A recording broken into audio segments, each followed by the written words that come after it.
viajando por terras distantes, onde sempre encontramos algo familiar.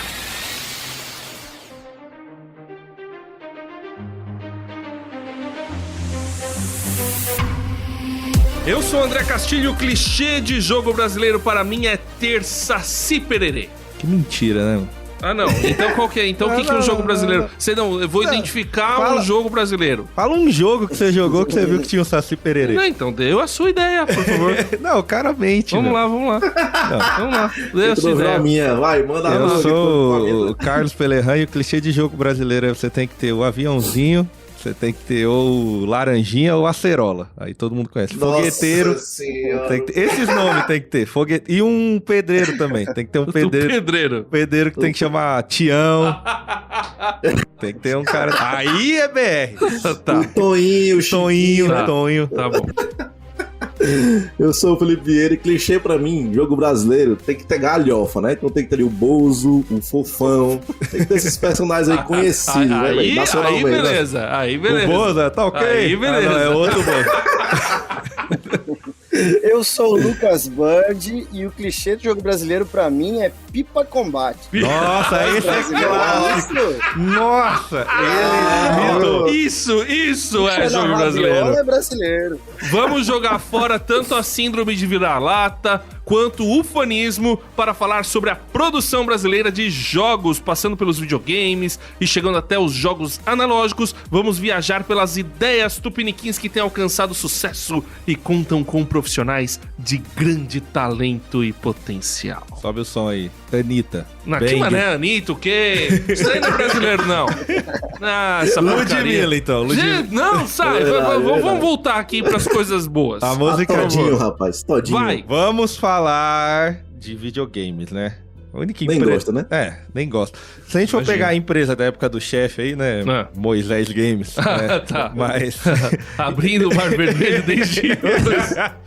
Jogou primeiro Aquaplay com o Moisés. Mas de videogame que a gente teve foi a Tectoy, né? Tectoy maravilhosa, Tectoy. Desbravadora. Mas isso era um negócio interessante. A Tectoy trouxe os videogames de jogos da SEGA. Na verdade, ela começou fazendo arminha de jogo, sabe? Exatamente. Pra joguinho do pato, né? Pra mim era jogo de tiro. Hoje vocês chamam, como é que é? First person, não sei o que. Dessas porcas. É por isso que o Brasil não vai pra frente. Aí é joguinho de tiro. Aí joguinho de tiro, que Rambo. O Duck alguma coisa, Duck Hunt era FPS, tá de sacanagem. Não. É, véio, Rambo. pelo amor de Deus. Rambo era bom. Aí ela fabricava essas arminhas.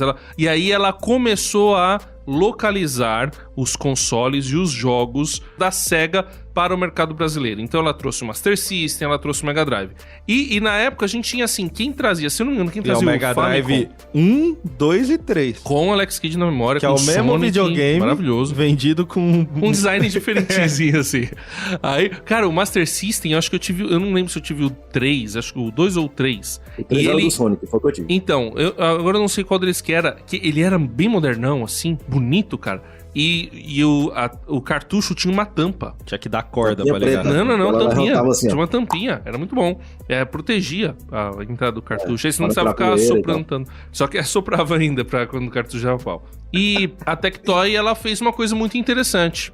Se eu não me engano, a Gradiente tinha trazido a Nintendo. Gradiente. Mas era isso mesmo. E nessa época, a Mega Drive vendia mais Super Nintendo. É lógico. Um videogame muito melhor. E a Tectoy... a Tectoy, né? Ela fez um acordo com a SEGA para não apenas localizar jogos, mas para reprogramar jogos, personagens e realidades que faziam sucesso no Brasil. Bomba Pet legalizada, isso. E aí, ela fez a reprogramação de um jogo chamado Wonder Boy. Bom jogo. O nome era Wonder Boy. Ela reprogramou para Mônica no Castelo do Dragão. Maravilhoso. Mano, sensacional. Ridículo. Muito bom. É assim, o Wonder Boy lá tá com a espadinha. No lugar da espada tem o Sansão ela e a Mônica com a saia vermelha. Ela fez muito bom. Eu joguei muito esse jogo, cara. Em cima do mesmo jogo, ela demais. fez o Geraldinho. Geraldinho é de charge. Sim, muito bom. Fez Mônica e o Capitão Feio. Mas esse foi depois. Esse foi em cima de outro jogo. Mas Capitão Feio é inimigo do Cascão. Nem é da Mônica. Não, mas é o inimigo da Turma da Mônica. Não tem nem sentido esses jogos, meu. Não, vem nessa. Aí, depois, a Tectoy ainda teve uma brilhante ideia. Ela falou, tem Mônica, legal. Mas tem outro personagem que faz muito sucesso no Brasil. Que nem é brasileiro. Chapolin Colorado. Que nem o brasileiro, verdade. Aí ela fez Todo mundo é latino, né? Ela fez o Chapolin versus Drácula. Que não tem sentido nenhum. Mano, lógico que tem. Lógico que tem. O inimigo do Chapolin é o Poucas Trancas. É o Tripa Seca. Tinha o Pirata Barba Negra. O Quase Pirata Nada. Barba Negra devia ter tido um jogo do Chapolin e os Piratas. Muito Drácula, bom. Esse jogo, cara, ainda Chapolin. vão fazer um jogo do Chapolin e os Piratas, cara. Ô, Lucas, dá ideia pros seus amigos aí. Não, Chapolin e os Piratas. Mas é isso, eu acho que o crossover é o que faz o jogo estourar, né, mano? Tem que misturar os personagens. Eu lembro agora, tô lembrando que quando você falou desse console que abria a tampinha assim, né, pra você colocar, eu tive a minha primeira experiência com console, cara. Meu sonho era ter um PlayStation, né? Uhum. Mais moderninho um pouco, né? Mas Sim. o meu pai, cara, eu vou te comprar de Natal, vou te comprar e tal. E quando ele me comprou, cara, eu fiquei feliz, cara. Nossa, eu acho que muitos amigos meus tivessem trauma. Peguei e falei, nossa, pai, meu PlayStation 1, aquele pequenininho, né? A hora que eu aperto pra abrir a tampinha do CD, era fita. Saudoso PlayStation. Uma amarela de 99 jogos, tá ligado? Lendário. Até hoje eu lembro desse dia, o Marco. Mano. O da Mônica tava lá, com certeza tava lá nos 99 jogos.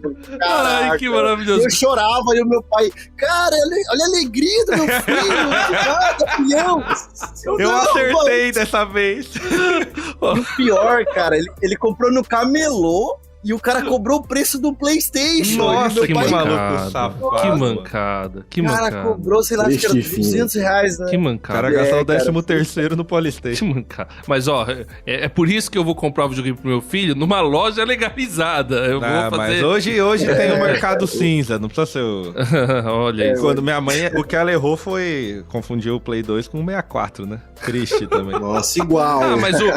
Mas pelo menos... O 64 já era a geração 64 É a mesma geração do Play 1, o 64. A do Play 2 é o GameCube. É verdade. Então eu troquei meu Play 1 por um Play 1 pior. Mas o jogo que o Santos quer trocar a Ferrari na bicicleta? Sim!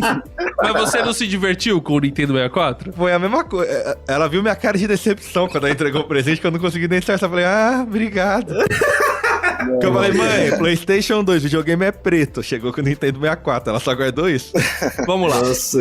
A história que eu acho mais sensacional nesses casos da Tectoy é que, assim, ela fez um acordo de reprogramação com a SEGA. Então, fez a coisa legalizada do jogo, nós vamos reprogramar e tal. Fez o acordo, né, de propriedade intelectual com a Maurício de Souza Produções, depois com o Roberto Bolanhos, todo mundo. Beleza. Aí vai chegar pra reprogramar. Pai Roberto Bolanhos, o jogo não dá, né, mano? Vai chegar pra reprogramar o jogo. O que ela precisava ter? Um kit de desenvolvimento vindo diretamente da SEGA, do Japão. A SEGA mandou o kit de desenvolvimento? Mandou. Não mandou. Que a Tectoy teve que fazer? Aí o Brasil precisa ser estudado. A NASA um dia vem aqui, cara. A Tectoy fez engenharia reversa. Em 1900 e nada, Em 1992. Os caras cataram o Wonder Boy, a programação do Wonder Boy, e na unha fizeram engenharia reversa. O brasileiro é maravilhoso. Lendário. Tem que valorizar a Mônica e o Castelo do Dragão. Tem que valorizar. Jogo difícil, mais difícil. Nossa, mais difícil que o... Muito bom. Não, até hoje tem mais difícil que o camelo passar na dele. ponta da agulha é zerar.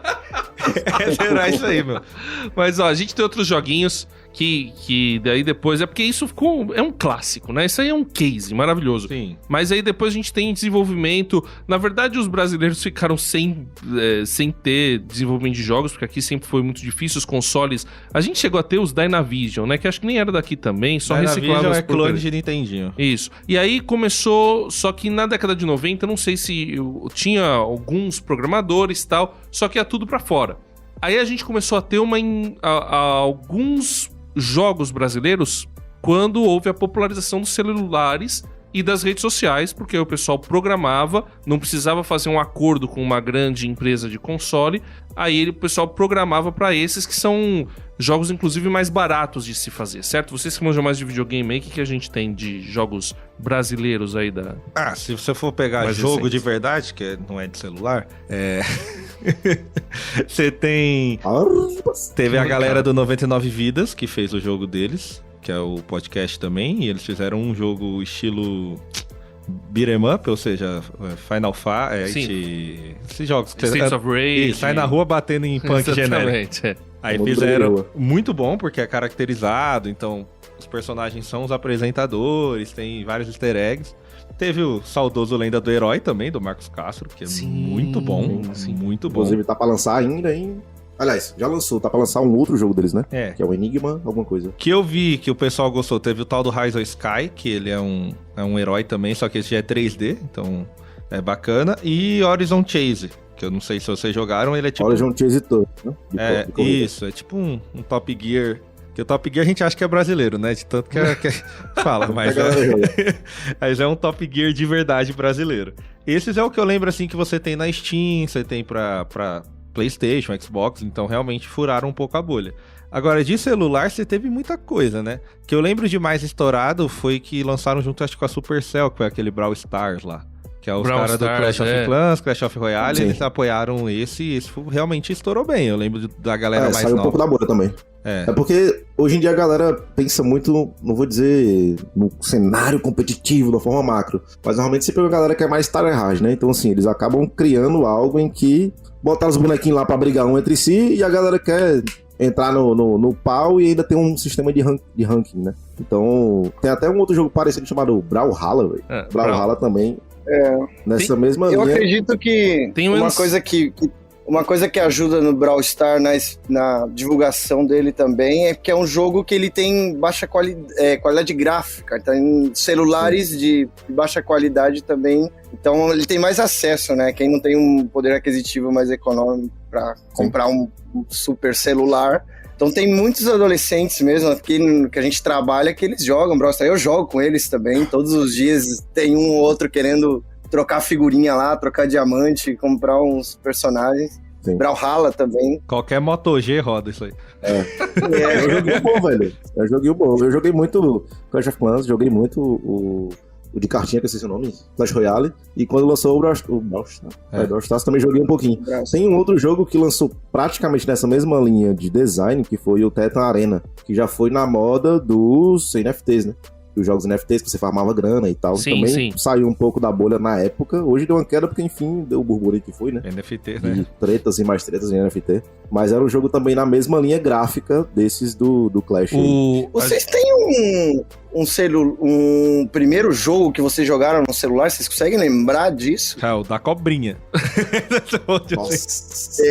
Eu acho que todo mundo teve um Nokia 2280, né? Ô, Era o da cobrinha e o joguinho da bicicletinha. de e fazer teve um manobra. depois que É era o do Space maluquinho Impact, que mano. empurrava a caixa. Sim. Esse era muito... Nossa, Esse era aí muito bom. essa era tecnologia. Esse era nossa. sensacional. Nossa. Esse era sensacional. Ah, O cara, que formou gestor de logística Puzzles. aí, ó. Arrumando estoque aí. Que inspirou futuros arquitetos e engenheiros. eu acho que foi o da E cobrinha também, o né? primeiro. O Eu primeiro vi meu Space foi... Impact, mano. Aquele Space de Impact era navezinha, muito bom. Esse eu nem sei qual que é, Muito, mas muito é bom. 310. Muito bom Quadrado. o Space Impact. Eu joguei bastante Space Impact. É que eu jogava os minigames de pobre, né? Os Game Boy de pobre. Tava saindo Que era o Tetris. E aí eles falavam É. 121 jogos. Era tudo alguma variação de É Tetris igual ou meus coisa jogos Super parecida. Nintendo. É 800 Mario Verde, Mario Azul, Mario na Por aí. fase 3. Mas eu queria destacar também, tem o Unsighted, né? Que foi um jogo indie que fez... É verdade. que acho que ele ganhou o prêmio, né? Teve também, é um jogo brasileiro que vale a pena a gente citar. Mas no Brasil, o pessoal Porque assim, a verdade é que pra você fazer um jogo na grande indústria, gasta-se milhões. É como fazer um filme de Hollywood. É muita grana que você gasta, muita grana. Então o pessoal vai pros jogos indie ou pra jogos de redes sociais, que tem vários que fizeram bastante sucesso. Colheita feliz, né? Nossa, fazendinha. Ou os jogos de celular. Então, inclusive, hoje a indústria brasileira de games, ela está muito focada em games. Por exemplo, a Coca-Cola contrata pra fazer um game, entendeu? Candy Crush Soda. Por aí. Então você vai, ou então uma empresa contrata um desenvolvedor para poder fazer um game de treinamento, né? Gamifica o treinamento dentro da empresa. Ou outros jogos que são aqueles joguinhos de site, essas coisas assim. Então o pessoal tá focado, porque não tem grana, então o pessoal tá focado em fazer isso daí. Talvez os irmãos Castro sejam um programa, um game mais de superprodução. Né? André, aproveitando, eu sei, tô de acordo com você que a maioria dos jogos são de baixo orçamento, jogo indie, mas tem 2 destaques que eu preciso citar aqui, que estão em fase de desenvolvimento, que é o Rio, não sei se vocês já escutaram, Raised in Oblivion, que é um jogo de FPS. Ele tá muito bom graficamente, assim, ele já tá na Steam. E tem um outro jogo que é 171, que é uma versão do GTA. É muito bom o nome, né? Da favela, mano. Se vocês não conhecem, vocês precisam ver, cara. É muito bom. E os carros são personalizados pros brasileiros. Então você tem Fuscão, tem Combosa, com escada em cima. Tem a Brasil. O gol quadrado. Tem rebaixado. Gol quadrado. E a polícia maré parada. Que nunca tá em movimento, maré. Busquem 171. E a galera, tipo, camisa do Corinthians, tem que ter, né? Na favela. Vai, Corinthians! Mas o que você ia falar, cara? Não, é que você falou dos jogos, aí tem que lembrar também que aí, mais incontáveis do que as estrelas do céu, que na época do Flash Player, que você tinha o site do IG, o All Jogos, e aí você tinha Renato Baggio Faltas, era um jogo brasileiro. Os caras faziam jogo ridículo, mas assim, todo mundo jogava. Na minha época de ensino fundamental tinha o laboratório de informática na escola, com aqueles compact bonzaço, aí você jogava lá. E tinha o famoso, que aí acho que não é BR, né? Mas Onde Está Carmen Sandiego também. Onde está Carmen Sandiego? Vamos esquecer. E eu quero falar de uns mods aí que a gente andou fazendo também. Campeonato Brasileiro! Eu quero Superstar Soccer, mas... Isso aí é... Ronaldinho! Muito bom. Bom, galera, dando continuidade...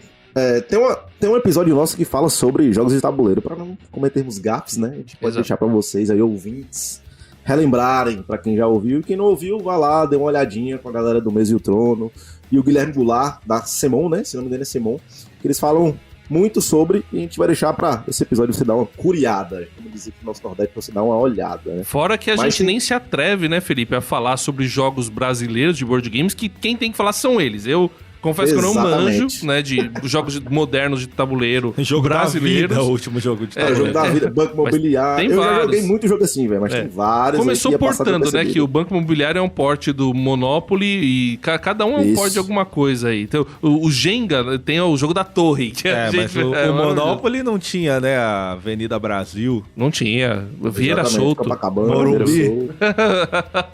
Então... Até nisso, as versões brasileiras, né? Chegando aí com força total. Mas vamos dar uma pincelada sobre os RPGs. RPG é coisa gostosinha. Inclusive, nosso chefinho aí é profissional. Eu assisti muito RPG, mas eu joguei pouco. Até porque quando era moleque, meio que era do capiroto, né? Minha família não deixava muito eu jogar. E meus amigos eram aqueles que, de fato, entravam num personagem. Quando eu jogava os RPG de vampiro, estavam de capa na rua, de madrugada. Capa preta. As encenações e tudo. Aí eu, caramba, eu quero jogar isso. Mas era moleque e não podia, né, pô? Então, assim, era um negócio mágico pra mim, surreal. Mas... Chegava pra mãe, ô mãe, posso ir na live? Que live? O quê, menino? Vamos pra vigília. Mas os moleques não sabem que apanhava da polícia na rua. O moleque mete a capa preta, sai correndo, pulando nas casas. Vampira máscara, a galera vestia-se do personagem. Nossa, Vampiro muito máscara. Bom, cara. Bom, um doce que eu vi mais... Mas eu sou um anjo. Um anjo, eu mato demônios. Tinha os caçadores de vampiros, que era do storytelling, né? Que o pessoal fez. Sim. E aí esse talvez pudesse jogar, né? Mas o pessoal galhofava demais. Brasileiro era maravilhoso, né? Vampiro era um jogo de horror pessoal. O pessoal transformou num Dungeons and Dragons de vampiro, com vampiro e tal. É muito bom. Brasileiro é maravilhoso. Muito bom, velho. Muito bom. Eu gostava muito de ler os manuais, velho. Por mais que eu não jogava, mas eu amava porque eu conhecia o universo, né? Um dos que eu vi muito também foi o 3D&T. Então, foi um dos que pra mim foi revolucionário. Quando fala sobre RPG, o Brasil é referência no mundo. Porque o brasileiro, é por isso que eu gosto do Brasil e do brasileiro, e eu sou orgulhoso de ser brasileiro, cara. Década de 80, o RPG surgiu em 1974, se eu não me engano, lá o Dungeons and Dragons. Gary Gygax e Dave alguma coisa, esqueci o sobrenome do cara, agora me perdoe. David Grohl. Não é nada a ver. David Grohl. Aí, o Dungeons and Dragons já estava sendo polêmico nos Estados Unidos e estava já no Advanced. O pessoal no Brasil não tinha muito acesso, começaram a trazer quem ia lá fora e tal. Houve a geração Xerox, que o pessoal pegava, fazia o Xerox do negócio e traduzia ali na unha e compartilhava tal. Aí um grupo desse pessoal da geração Xerox, década de 80, falaram, vamos fazer um RPG nosso? Vamos. E aí eles fizeram o Tagmar, que é o primeiro RPG brasileiro, quando nem tinha chegado ainda direito Dungeons & Dragons pro Brasil, tava chegando, o pessoal fez o primeiro RPG brasileiro, a editora GSA. Então, passa o Tagmar... num cafezal.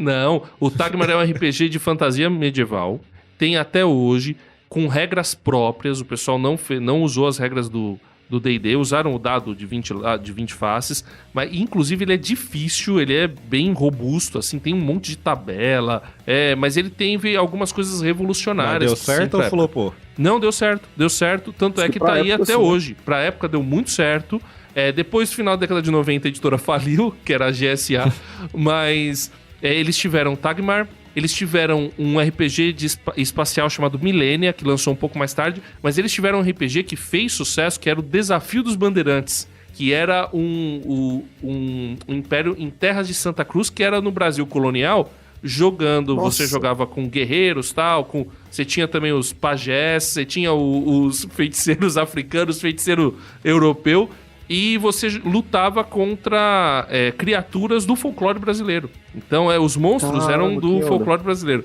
Desafio dos Bandeirantes. Era o índio. Você formava um grupo com bandeirante, índio e escravo africano. Então, era assim. O jogo de mitologia brasileira é difícil, né, mano? Não, mas era... Aí, na década de 90, você teve uma época áurea do RPG que a editora Daemon também foi outra editora conhecida, mas essa, por um lado, um pouco mais... A GSA ficava mais na aventura, e aí a Daemon foi para um lado mais místico, digamos assim. E eles lançaram alguns jogos que também ficaram muito famosos. O Arcanum, que é um jogo medieval, mas focado no medieval místico, né? Era mais... assim, a Igreja Católica era a grande malvadona com a Inquisição, e você era um mago ou algum guerreiro e você descobria algumas verdades ali.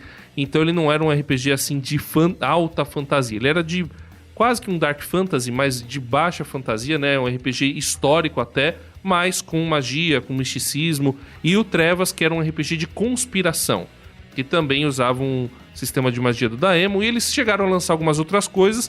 O sistema Daemon era um sistema próprio, e aí ele foi base para alguns RPGs brasileiros, e uma revista que surgiu na época, uma revista de RPG brasileira, de onde veio uma grande onda, foi a Dragão Brasil, que hoje está com a editora Jambô, ela voltou a ser publicada digitalmente. Exato, a Jambô, que foi a herdeira de muita coisa que foi publicada pela Dragão Brasil. E a Dragão Brasil publicou algumas coisas aí famosas, que foi o Fotim, que era um RPG também que brincava um pouco com a questão da conspiração, mas enquanto o Trevas e o Arcanum, da editora Daemon, eram mais sérios, e você tinha os negócios mais de fantasia, né, e ficção científica da GSA, o pessoal da Dragão Brasil começou a fazer uns RPGs mais galhofa, assim, né? Mais, como a gente falou aí, né? Mais brincadeira, tal, como o brasileiro gosta.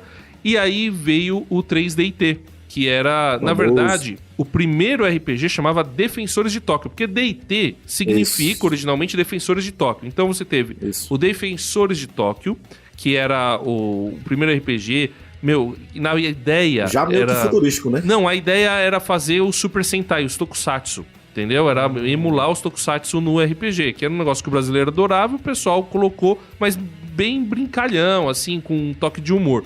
Depois você teve o 2DT, né? O Defensores de Tóquio, segunda edição, e aí veio o 3DT aprimorado, que é o que tá aí até hoje. Eles lançaram, inclusive, uma versão alfa, eles conseguiram licenciar com a Capcom, fazer um jogo do Street Fighter Alpha. Então, por isso que era 3DT Alpha. E aí é um RPG mais focado em luta, mas com regras mais simplificadas, e mais que faz muito sucesso até hoje no Brasil.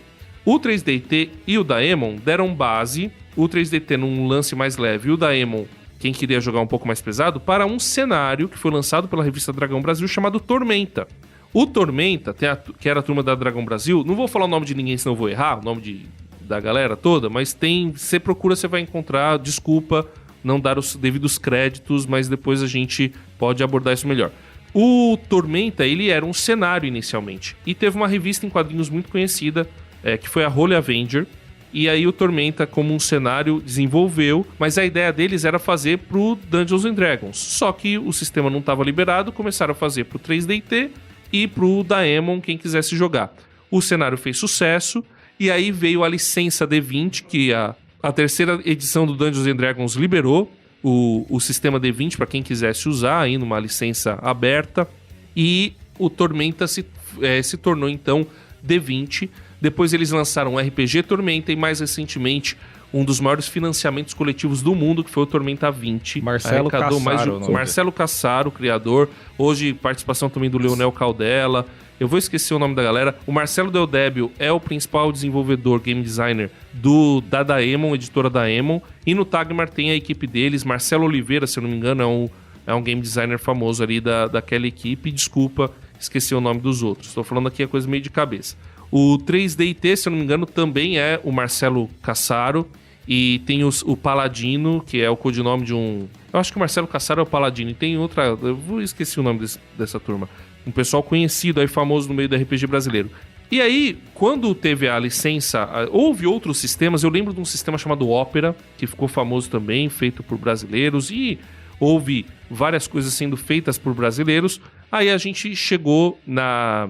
que o pessoal chama de Old School Renaissance. Quando vem a quarta edição do D&D, o pessoal fala, a gente quer voltar como era jogado Dungeons & Dragons na década de 80, 70... E aí houve vários RPGs que são chamados de retroclones, que pegavam as edições mais antigas e faziam o port. E um RPG que é considerado um dos grandes RPGs brasileiros hoje é o Old Dragon, que foi feito por brasileiros. Depois pega aí o nome do pessoal, pra gente não esquecer de dar os devidos créditos do Old Dragon. E no mercado atual hoje a gente tem vários desenvolvedores brasileiros conhecidos. Um dos grandes talvez seja o Rogério... Eu não sei, é o Valpassos, que é um desenvolvedor conhecido. Tem outros também que estão surgindo no mercado e que têm desenvolvido grandes jogos de RPG brasileiros, ou em cima de sistemas lá de fora, sistemas gringos, ou utilizando sistemas brasileiros, ou criando os seus sistemas próprios. Então o mercado de RPG é bem desenvolvido e reconhecido lá fora como um bom mercado também. Teve um americano que desenvolveu um RPG brasileiro que chegou a concorrer prêmios, que foi o desafio do elefante da arara. Não é elefante. Não conta, americano não conta. Não, mas ele ele é naturalizado brasileiro e gosta muito do Brasil, cara. Então Old Dragon é Antônio Saneto e Fábio Neme. Isso, Fábio Neme. E se eu não me engano, o Rafael Beltrame fez a segunda edição do Old Dragon. Uma dúvida e um detalhe, né? Que você não falou. Eu vejo muita galera comentar sobre o GURPS. O GURPS é da primeira geração de RPG que você falou lá na linha da GSA? É mais ou menos na mesma época ou não? Então, eu não vi, mas falam muito sobre o GURPS. Né? O GURPS é um RPG gringo, é por isso que eu não citei. Ele é da Steve Jackson Games. Ele foi, o pessoal brincava que era a trindade dos RPGs no Brasil. Lá nos Estados Unidos você tinha mais, mas no Brasil chegou principalmente esses três. O Dungeons & Dragons. Quem trouxe primeiro, acho que foi a editora Abril, depois a Grow trouxe uma caixa preta, bonita pra caramba. O Advanced Dungeons & Dragons, acho que foi lançado pela editora Abril e depois a Devir, alguma coisa assim. A terceira edição veio pela Devir. O outro RPG era o Vampiro à Máscara, né? Que é o sistema Storytelling da White Wolf, e veio pela Devir aqui no Brasil e fez muitos... Dizem que o Vampiro à Máscara, Lobisomem, Mago Ascensão chegaram a fazer mais sucesso que Dungeons & Dragons no Brasil na década de 90. E o GURPS pegou muito no Brasil, que é um sistema genérico de RPG, né? Enquanto Dungeons & Dragons, focado em fantasia medieval, e o Vampiro em horror pessoal e fantasia urbana, o GURPS era um RPG genérico. Então você podia jogar o que você quisesse no GURPS, por isso que o pessoal gostava. Era vasto, né? Então essa era a trindade do RPG brasileiro: o Dungeons & Dragons, o Vampiro Storytelling e o GURPS, que dominava aqui no mercado, mas hoje tá totalmente diferente. Você tem o old school por um lado e jogos mais narrativistas do outro aí, o quinta edição, que é o jogo mais jogado, né, do Dungeons & Dragons. O RPG, eu tive muitas experiências com ele na minha adolescência. Eu acho que a maioria dos brasileiros, o primeiro contato que ele teve aqui com RPG foi pelo desenho animado, né? O Caverna do Dragão. Sim. Que é uma coisa que pouca gente sabe, mas lá fora, nos Estados Unidos, ninguém conhece Caverna do Dragão. Engraçado isso, de né? consumo brasileiro mesmo. E quando você estava falando sobre a revista Dragão Brasil, eu lembro que com meus 11, 12 anos, eu tinha acabado de assistir um episódio de Caverna do Dragão, acordava cedinho ali, né, TV Globinho pra assistir, e passando numa banca de jornal, assim, esse sebo, né, e eu vejo a revista Dragão Brasil com a capa da Caverna do Dragão, e foi minha primeira experiência com RPG. Comprei a revista, me imergi ali no jogo, foi meu primeiro contato. Eu acho que muitos brasileiros assistiam Caverna do Dragão e não tinha esse conhecimento, né, de que veio do D&D, dos jogos de RPG. Cara, eu lembro que, até comentei aqui em outros episódios que eu era, porque hoje eu não tô acompanhando mais, né, mas a revista Recreio eu tenho várias coleções, e eles sempre traziam notícias de algo relacionado à cultura, e uma dessas revistas, inclusive meu primo, na época tinha mais do que eu, né, eu vim acompanhar a revista Recreio um pouco depois, e falavam sobre os famosos MMOs e os famosos RPGs, né? Então aí eles já citavam essa era, digamos assim, que eu já sou de 94, né? Já peguei meio que a segunda ou terceira geração de RPGs. E já era algo muito forte, velho. Muito forte, porque era um cenário em que os jogos começaram a chegar aqui um pouco mais tarde, falando de consoles e videogames, e era algo que você entrar num personagem era meio que um teatro, assim, era tudo muito novo. Quando chegou a época de pandemia, foi que meio que renasceu essa chama da galera de querer jogar as mesas, sendo que já fazia um tempo que eu não via, não sei necessariamente se teve uma queda muito brusca até chegar na pandemia, de mesas de RPG.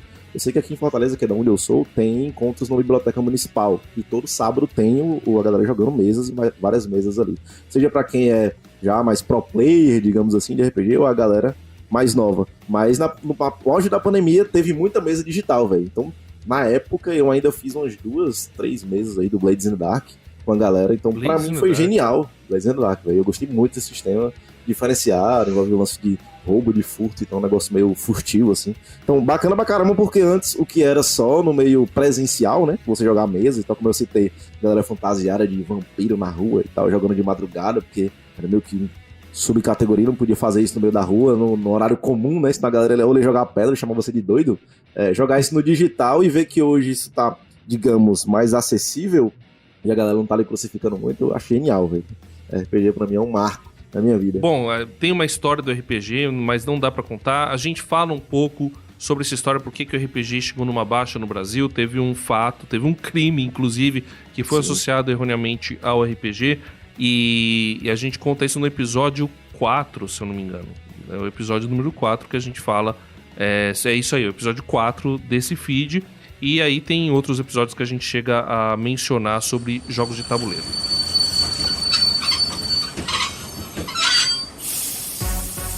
E você que está acompanhando este programa pode entrar em contato com a gente. Felipe Vieira tem atualizado nossas redes sociais, é o nosso manager de Social Media and Communications, e ele vai passar pra gente quais são as redes sociais, como é que a pessoa entra no Instagram, Felipe? Rapaz, com o nome desse internacional, fica até com a perna bamba aqui. Instagram, viajando por terras distantes. Twitter. Nosso Twitter, o Viajando X. TD. Isso, agora é o X, né? É o X, agora é o X. Viajando TD. O Elon fez um revolucionário. Evolucionário. Fez uma mudança drástica na minha vida. E o nosso e-mail, viajando por terras distantes, @gmail.com. Isso, temos a nossa comunidade que você entra, você fala com a gente ali por mensagem direta no Twitter, no Instagram, e a gente coloca você na nossa comunidade do WhatsApp, maravilhosa, muito boa, com o Felipe sempre provocando ali a galera. O que tem aí na nossa comunidade? Eu lembro que o Rafael Gubolin reagiu ao episódio sobre God of War, que a gente fez, foi o último episódio postado, né, maravilhoso também. Ele falou até que queria ter participado. Eu tava com o Rafael no carro, a gente gravou um episódio que vai ao ar em breve, e aí quando a gente falou de God of War, cara, perdi a amizade não. Perdi o papo ali, perdi o assunto, porque aí ficou o Carlos e o Rafael falando o resto da viagem lá sobre God of War, já era, os caras viciados do negócio. Não, sobre Dragon Ball, tem o Felipe elogiando as próprias artes, né, que agora ele faz isso, ele vai lá, lógico, ele entra com um perfil, ele posta, jabá, e no outro ele vai lá e fala, nossa, o designer é muito bom, alguém tem um contato? Muito bom. Aí ele já divulga o trabalho. Mas a gente não teve muitos comentários, apesar do episódio ter sido bom, é culpa do próprio Felipe também. Do que? No Dragon Ball? No Dragon Ball. Porque na nossa comunidade ele postou e depois ele já postou uma polêmica de Star Wars, aí virou outra coisa. Aí começaram a tretar quem é o pai do Luke, se é o Palpatine agora. Mas de God of War, o que o pessoal falou do God of War? De God of War, o pessoal falou que foi um jogo que marcou a infância, é forte, né? Porque eles são velhos, assim, então marcou a infância. Mas principalmente o Rafael, que é viciado também. Curte. Ele falou que joga a franquia desde lá no Play 2, desde 2018. E aí a gente tava discutindo essa série do God of War, que só Deus sabe se vai sair ou não, né? Pois é, vamos ver. E sugeriram, né? Vamos ver. Psycho Pass aí pra algum dia, né? Psycho Pass, a gente vai ter um programa pra falar sobre Cyberpunk em animes. E aí, Psycho Pass é um forte representante. Se você que está ouvindo concorda com essa ideia, fala pra gente aí. Quiser sugerir um tema, só manda um DM. Exato. Manda um DM, manda um alô, entra em nossa comunidade, participe, seja ativo. Isso é muito importante. E pode ser que você venha aparecer no episódio aí. Sabe? Um dos objetivos do Viajando por Terras Distantes é fomentar a produção de conteúdo, principalmente de cristãos, né? Nós somos cristãos, a gente faz esse programa para não cristãos, ou melhor, a gente faz para todo mundo, para nerd, né? Para quem gosta, para geek, para quem gosta das coisas que a gente gosta também, mas a gente também, a gente acredita, nós temos nossas crenças, e eu entendo que a gente deve fomentar conteúdo com as nossas crenças. Já é difícil você criar conteúdo no Brasil e viver disso, né? Qualquer que seja o conteúdo. Imagina com uma cosmovisão que não é exatamente da maioria ou não é mainstream. Mas por isso que a gente tá aí para divulgar. E o Lucas Bird, ele é o desenvolvedor e tá sendo aí o grande fomentador, digamos assim, de um card game cristão chamado Faith Battle. Então, e a gente vai falar mais sobre esse jogo daqui a pouco, mas a gente tá aqui para convidar você para ir no Catarse. Está lá em financiamento coletivo ou pré-venda, né, Lucas? Isso aí, o Faith Battle, ele é um jogo de card game bíblico, né, um TCG, e nós optamos então por fazer o financiamento coletivo entendendo essa visão de reino, que todo mundo faça parte desse lançamento, possa ter o seu pezinho ali e dizer, eu fiz parte do lançamento do primeiro TCG bíblico brasileiro. E então, quem tem interesse, o jogo ele já está em fase de desenvolvimento. Nós temos um desafio lá no Catarse de alcançar os 30 mil reais nos próximos, até a primeira semana de setembro, né? E você pode entrar no Catarse e buscar Faith Battle, Batalha de Fé em inglês, né? Faith, F-A-I-T-H, Battle com 2T. Você vai ver lá, tem distintas metas. O jogo ele tem a proposta de uma batalha entre heróis da fé. Você tem artefatos lendários, milagres, pecados, tudo que você encontra nas narrativas bíblicas, né? Você, de uma forma entretenida, também como uma ferramenta evangelística, e para realmente a proposta é despertar o conhecimento ou o interesse pela Bíblia, né? Dessa geração. Então nós temos esse desafio e cada meta batida, né? Cada valor estimado que nós alcançarmos, quem compra na pré-venda, independente se você compra um jogo ou mais, você vai ganhar todas as metas estendidas. desde cartas exclusivas, que são só para quem comprar na pré-venda, cartas foil. A gente tem propostas também de lançar aplicativo de celular, também fazer playmat emborrachado, cartas extras. Então, convido a todos a participarem então, desse financiamento coletivo. E enquanto está em fase de produção, nós vamos liberar também pelo Tabletopia a versão online para você poder ir jogando, aprendendo as regras. Dá até para a gente organizar um campeonatinho aí. Coisa linda! Para que todo mundo, para gerar mesmo essa comunidade ativa, dando sugestões para a gente poder fazer um produto de qualidade aí pro reino no Brasil. Então, o Felipe tá muito empolgado. E a gente vai fazer, né, isso daqui já tá marcado, tá, Lucas? Vai acontecer um live stream, não sei por onde, provavelmente pelo Instagram, mas sei lá, com o Felipe jogando com o Lucas, e eu queria ver o Felipe com o Carlos jogando o Faith Battle, né, pelo Tabletopia, ou já teve, ou vai ter. Então, vai o nosso Instagram, Viajando por Terras Distantes. Fala, Carlos. Eu só queria dizer que tem categorias, né, lá no Catarse, então são nomes muito bons pra você apoiar. Tem o Negócios do Reino, que aí o cara esse aí é o grande. Aí tem o Bom Pastor, que também chega forte. Aí já tem o Todos Somos Missionários, que aí já é mais padrão, né, padrão do peão. Tem o Pronto pra Batalha, que ainda é um apoio legal. Você tem Deus Ajuda Quem Cedo Madruga, também é muito... Isso aí é muito bom, muito bom. E o melhor pra mim, que é a Oferta da Viúva, né? Você que tem pouco dinheiro também pode estar ajudando o projeto. Essa é a opção, só não deixe de ajudar, galera. É isso aí. Vamos continuar falando, daqui a pouco a gente vai falar mais sobre o Faith Battle. Acompanhe com a gente.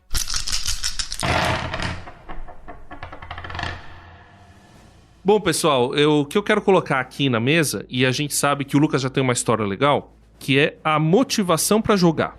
Né? Jogar, independente se é... Porque jogo é um lazer, e quando a gente tá falando de jogo, eu quero deixar bem claro aqui que eu não tô falando de aposta. Não tô falando de jogar na Mega Sena. Faz um bet aí. Eu tô falando de jogos analógicos onde o propósito é a diversão.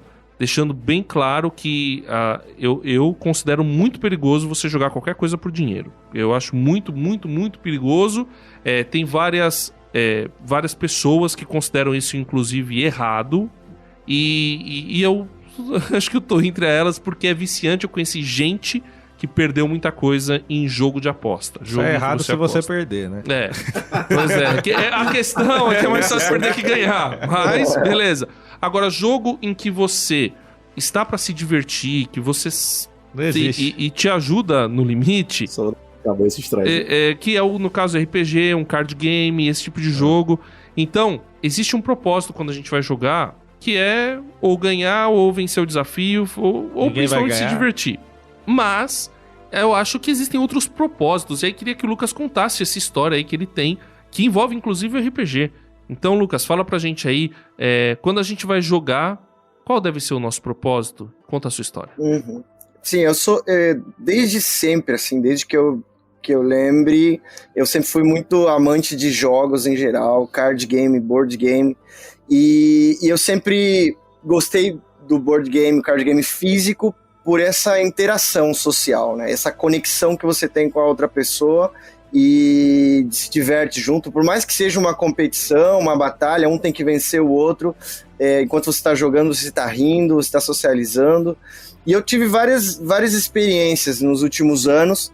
Uma delas que foi muito marcante foi ali entre 2014 e 2015.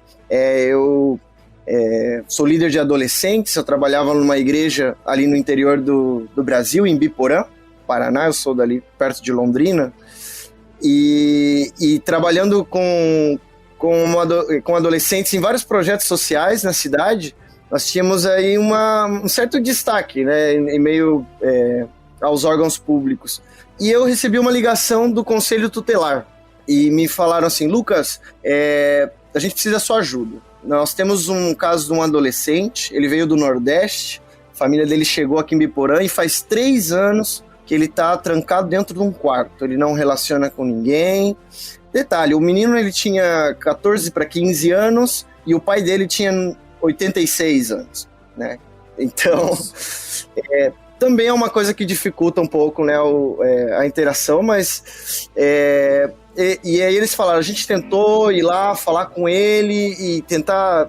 Ele não reage, ele não olha no rosto e a gente pensa que você pode ser uma opção para poder animar esse garoto, né? Fazer ele se relacionar, socializar. Então eu aceitei o desafio, eu fui lá visitar ele e realmente foi assim... conheci o menino quando ele sai do quarto, assim, tinha um cabelo enorme até no joelho, assim, olho fundo. Eu olhava, assim, as unhas enormes e a gente ficava, uau, e eu tentando conversar, tentando socializar, ele não reagia. Eu falei com os pais, eu disse, eu posso ficar aqui, eu posso jogar com ele. Eu fiquei a tarde inteira tentando algum contato com esse garoto, até que enquanto a gente estava ali, a gente jogou videogame, mas tipo, eu tentava conversar com ele, não respondia. Eu vi um livro de D&D. Ele tinha um livro de D&D. E quando eu pego esse livro, um livro de jogador, eu falo, você joga? Ele me responde, abre os olhos assim, um sorriso. Sim, eu gosto disso, eu quero jogar. E aí foi a primeira vez, depois de 4 horas do lado do garoto, eu escutei a voz dele. E ele, vamos jogar? Vamos jogar. Só que eu nunca tinha mestrado D&D, eu não sabia nada das regras, nada. E aí eu, cara, vamos, mas eu não sei. Ele, não, vamos, eu quero muito. Eu falei, me empresta esse livro e eu vou aprender como que joga e depois a gente vai jogar. Eu levei o livro pra minha casa, chamei vários amigos que também curtem board game e aí eu falei assim, cara, galera, a gente tem uma missão aqui. A gente vai ter que aprender a jogar esse jogo até amanhã, porque a gente tem o desafio de tirar aquele garoto da casa dele. E aí eu nunca li tanto na minha vida, eu acho que... Viu? RPG incentiva a leitura. Eu tive que ler ali 80 páginas em uma noite. E no outro dia eu voltei lá e falei, olha, aprendi a jogar o jogo. Ah, vamos jogar. Só que é o seguinte, você vai ter que sair comigo e a gente vai lá na igreja, a gente vai jogar com meus amigos. Não. Então não tem opção. A gente só vai jogar se você sair da sua casa. E com muito custo, ele foi, nós jogamos. E esse garoto, ele riu, ele interagiu, ele se divertiu.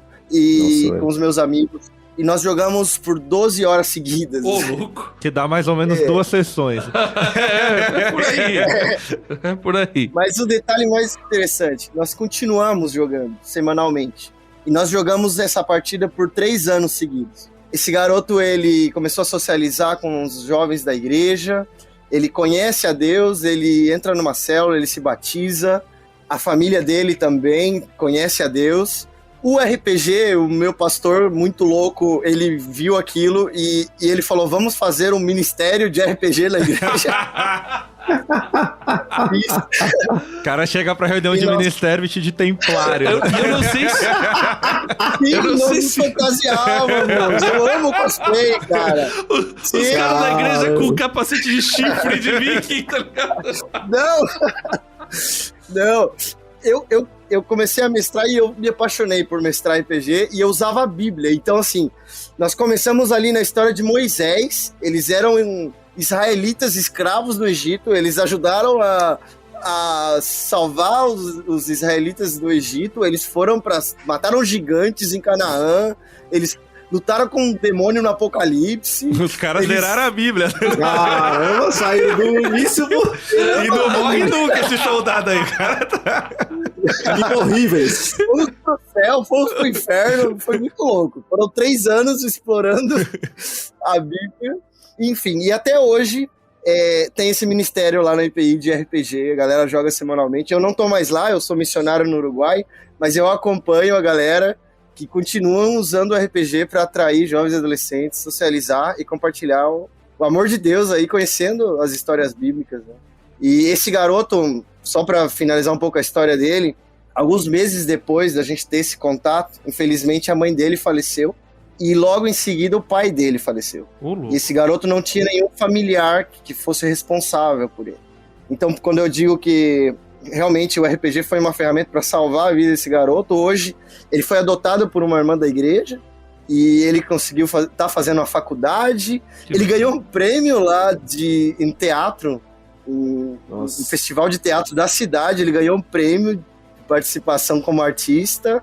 Então, assim, de um garoto introvertido, fechado no quartinho dele, através dos jogos, através da socialização, Deus tem salvado a vida desse garoto e por isso que eu gosto muito e eu uso isso como um pilar, né? Os jogos são importantes para socializar, para conectar pessoas, para salvar vidas, literalmente. Então, Agora vai lá, Felipe, conta uma história melhor. Não tem. Bom, a gente conta, na verdade só eu aqui participei desse episódio número 4 sobre RPG, conto um pouco o primeiro RPG que eu joguei foi o Hero Quest dentro do gabinete do pastor. Adão, Eva e a serpente. Não, era... Você jogar Hero Quest, você pira, meu irmão. Mas assim, RPG foi colocado numa lista de pecados recente. Sabe uma lista de pecados que saiu? Eu trouxe na contramão foi fazer um programa em cima depois. Eu trouxe essa lista lá na igreja. O RPG tá na lista de pecados. E aí eu queria que o pessoal ouvisse essa história aqui. Entendeu? Porque... E ele nem começou com junto RPG com bíblico. tomar muito remédio também. Não, veja, o RPG, ele foi uma ferramenta, ele apontou para um caminho. Claro. E no caso, apontou para o caminho de Deus, o caminho da cruz, entendeu? O caminho da luz. E isso, assim, a gente tem outros exemplos. Eu lembro que o Leonel Caldela, que é o autor do novo Tormenta, né? Tormenta 20, um dos autores, ele conta a história de um autista que eles encontraram no encontro lá, não sei se foi na própria CCXP, e o cara fez uma pergunta. E depois foram falar, esse rapaz é autista, ele fez uma pergunta, ele nunca falou na vida dele direito. E ele fez uma pergunta, quer dizer, o RPG foi uma ferramenta para ajudá-lo. A gente tem um caso triste no Brasil de um crime que aconteceu, ficou famoso lá em Ouro Preto, e estava relacionado ao RPG, mas assim, provou-se depois que não tinha a ver exatamente com o RPG. Foi uma o cara jogou RPG um dia na vida. Foi uma loucura. E aí ficou estigmatizado. E como o RPG tem vários temas assim que acabam trabalhando algumas coisas que algumas pessoas acham estranhas, esquisitas, tal, às vezes mais no underground, mas o RPG, o jogo em si, ele é um jogo de interpretação de papéis, ele é uma ferramenta, assim como o card game.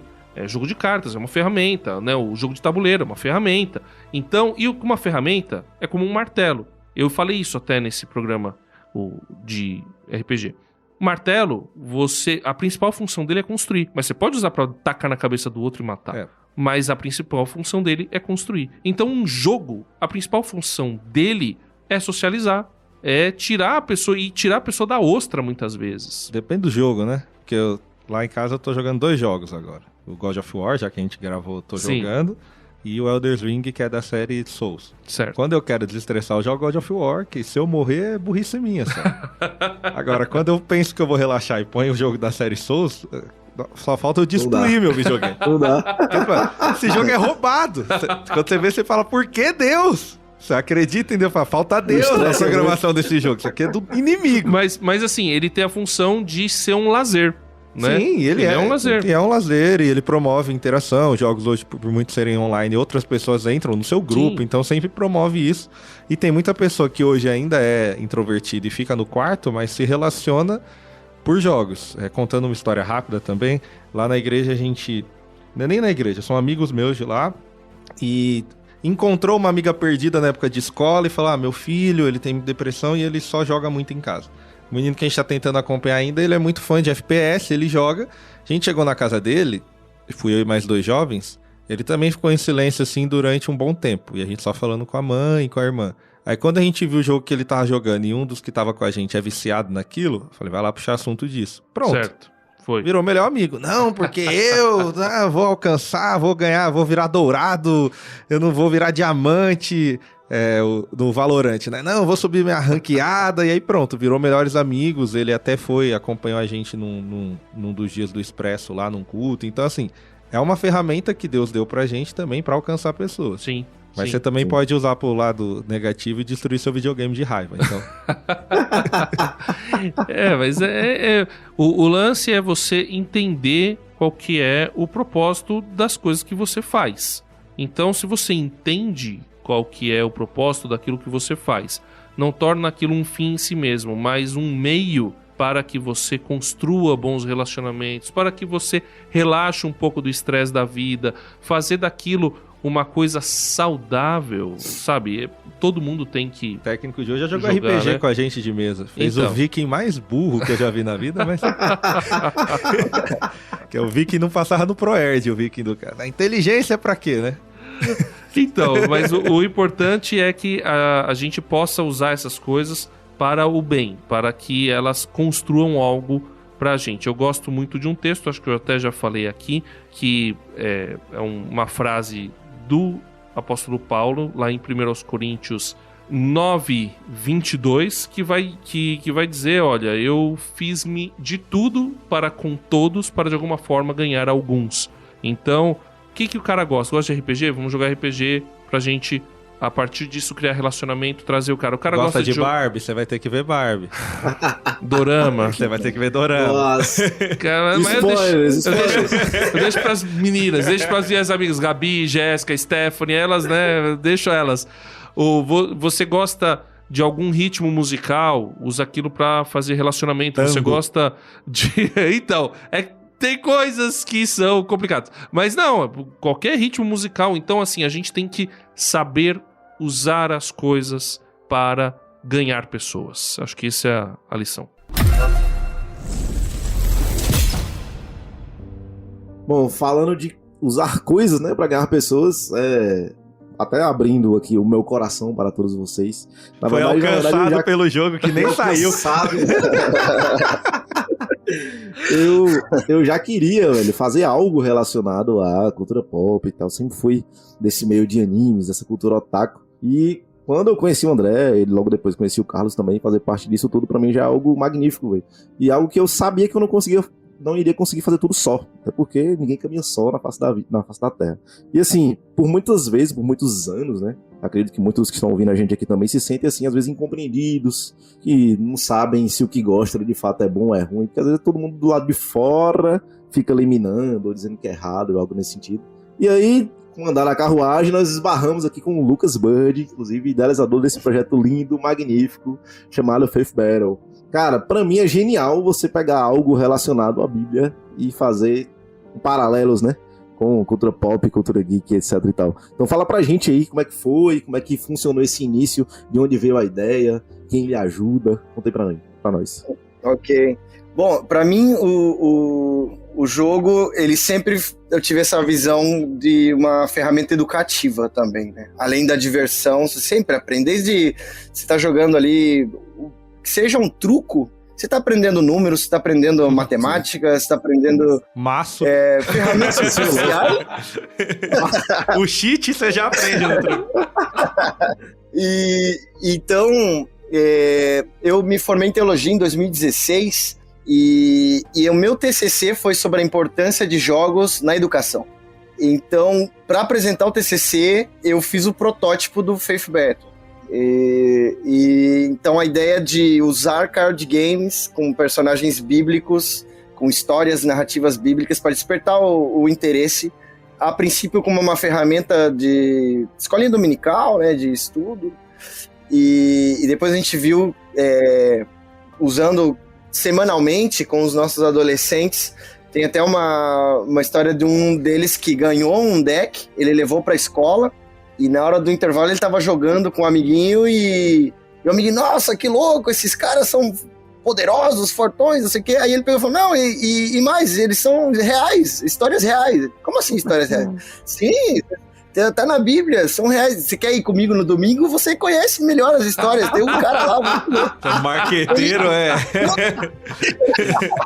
Nossa, velho. Não, estratégia, né? E todo domingo eu ia falar da história de Sansão, quem vinha no domingo ganhava a cartinha de Sansão. Pronto. Só que ele precisava de 40 cartas pra jogar, então ele tinha que vir 40 domingos. A criança só tem o carta de Moisés aqui, meu. Fala de outro aí. Mas foi muito legal. E aí esse menino veio e ele continuou na igreja depois, foi muito legal. E aí, tipo, porque o que a gente... hoje em dia, a gente tá nessa geração TikTok, né? Você não prende atenção, não tem algo visual, algo que realmente entretém, ele passa o dedinho pro lado, você perdeu a atenção ali, né? E eu sempre amei muito jogos, e eu sempre aprendi as coisas de uma forma mais simples, mais didática jogando, né? Eu lembro que tinha um professor que ele ensinava matemática cantando rap, ensinava a gente o rap das contas, enfim.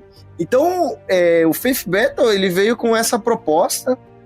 Eu sempre fui muito fã de TCG, né? Já joguei todo tipo, Yu-Gi-Oh!, Magic, Pokémon. Então, ele tem essa mesma base dos trade card games, que é a batalha. É uma batalha de fé, entre 2, 4, até 8 jogadores podem jogar em equipe. E você tem 15 pontos de fé. Você tem as cartas de sabedoria, que a cada rodada você vai acumulando cartas de sabedoria. É como se fosse o dinheiro, né? O custo para você poder ativar as outras cartas. E aí nós temos os heróis da fé, e que eles têm o ataque e a defesa, uma habilidade quando ele entra em jogo ou quando ele faz um ataque.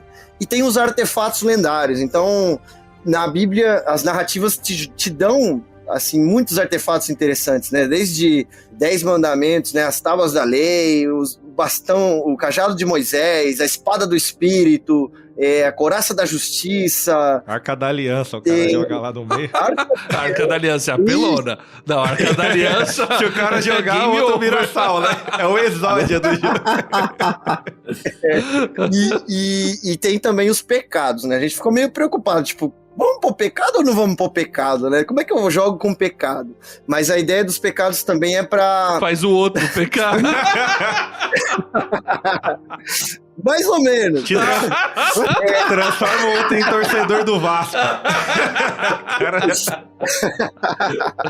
Que maldade. Mas, por exemplo, tinha uma carta que o Sansão, a gente pensou, o cara poderoso é o Sansão, né? Cabeleireiro, né? Então, como é que destrói o Sansão, mano? Porque o Sansão entra em jogo, o oponente chora. No X1. Ele é bruto. Então a gente criou o pecado da traição de Dalila. Se você tem a traição de Dalila, bum, já era o Sansão.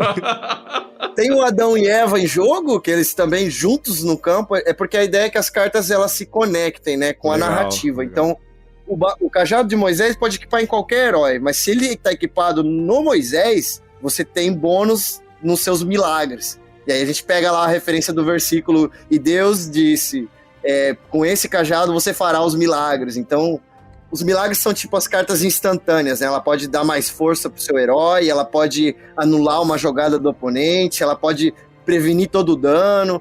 Aí vocês vão imaginando os versículos, né? Porque a ideia do jogo, ele não parar, né? A gente, hoje no deck inicial, ele tem 40 cartas únicas, né? Não se repetem, mas a Bíblia ela é muito vasta. Cada versículo pode ser uma carta nova, né? E a ideia é que o deck ele é personalizado. Então você pode armar suas estratégias, pode jogar com os heróis que você mais gosta, você pode criar uma própria narrativa, um deck de Gênesis, deck de apóstolos, deck de anjos. Nossa. Já tô vendo meu deck personalizado. Deck de traidores, assim, ó. Judas. Os inimigos de Jezabel. Quem vai tirar o seu deck? É o anticristo próprio, né? O cara vai colocar Balaão lá. Eu tô anotando as ideias aqui, ó. Já manda o personalizado. Deck. Você pode lançar deck Filipinho, aí só vem essas cartas.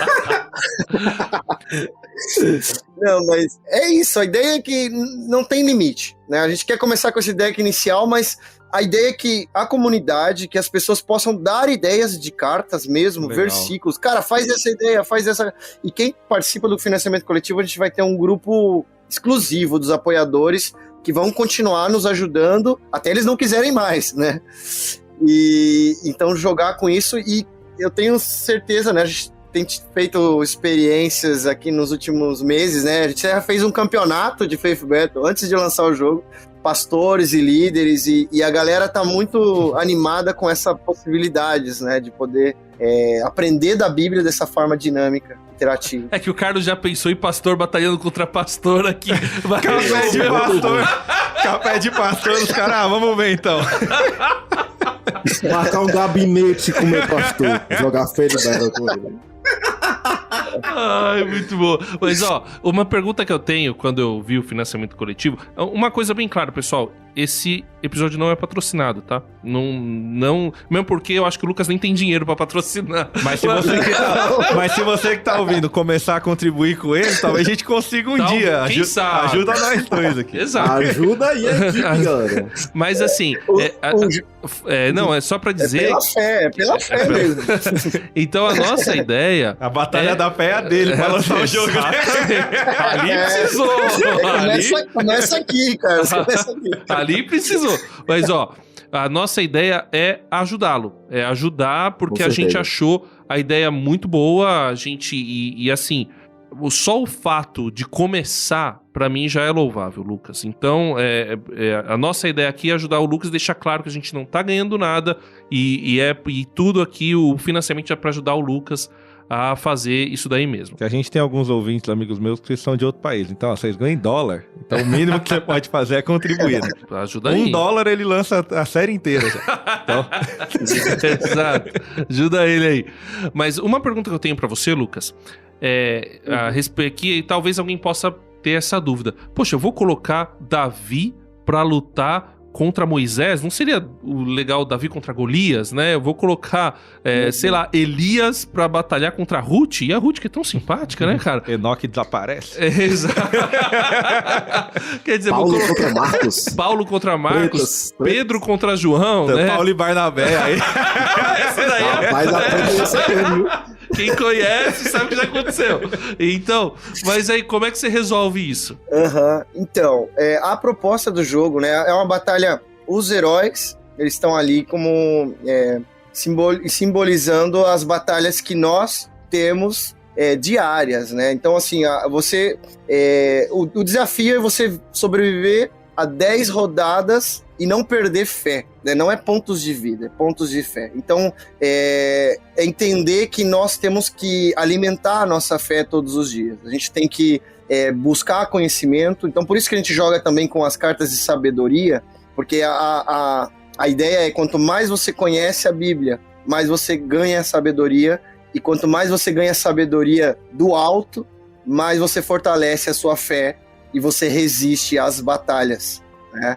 Então, assim, é uma batalha, estão os heróis na mesa, não tem jeito, tem os artefatos, você usa milagres. Os pecados, eles estão ali para mostrar que os heróis da fé são humanos, e eles têm fraquezas. Então, eu tenho ali o pecado da idolatria, e ele tem um link com o Salomão, que ele é um cara que todo mundo conhece, o cara que é o mais sábio, super rei, mas pouca gente sabe que no final da vida ele teve a sua fraqueza ali com a idolatria. A mesma coisa acontece com Sansão e Dalila, com Adão e Eva e o fruto proibido. Então, assim, mostrar que os personagens bíblicos, por mais que eles são heróis da fé, né, os patriarcas, eles eram humanos como nós. E eles precisavam buscar esse conhecimento e fortalecer essa fé todos os dias para vencer as suas batalhas diárias. Então, o jogo ele é expositivo, mas ele é para ter essa autorreflexão de que, cara, eu não consigo vencer as batalhas sozinho. Eu preciso buscar na Bíblia, porque a Bíblia é o quê? É a palavra de Deus revelada. É o presente que Deus nos deu para ajudar a vencer essas batalhas. Então... Sim, Ruth vai lutar com Davi? Vai. Ruth crossfiteiro. E Ruth é a bisavó, né? Vai chegar em Davi e vai falar, o moleque. Cala a boca, moleque. Mas vai ter... A ideia da reflexão, né, é essa, né? Vença as suas batalhas diárias, fortalecendo a sua fé, buscando conhecimento na palavra de Deus. Cara, foi tão bem pensado que até as cartas instantâneas, quando elas vão pro pseudo cemitério, é o mar do esquecimento, mano. Muito mar do esquecimento. Genial, cara, genial. Pra derrotar o Jonas é o quê? É um rodízio de japonês. Pronto. Não, mas tem cartas também, tipo, tem o milagre do dilúvio, que limpa a mesa, destrói tudo. Mas se você tem a Arca de Noé, Oxe, já era, você sobrevive. Nem Noé carregou tanto isso. animal.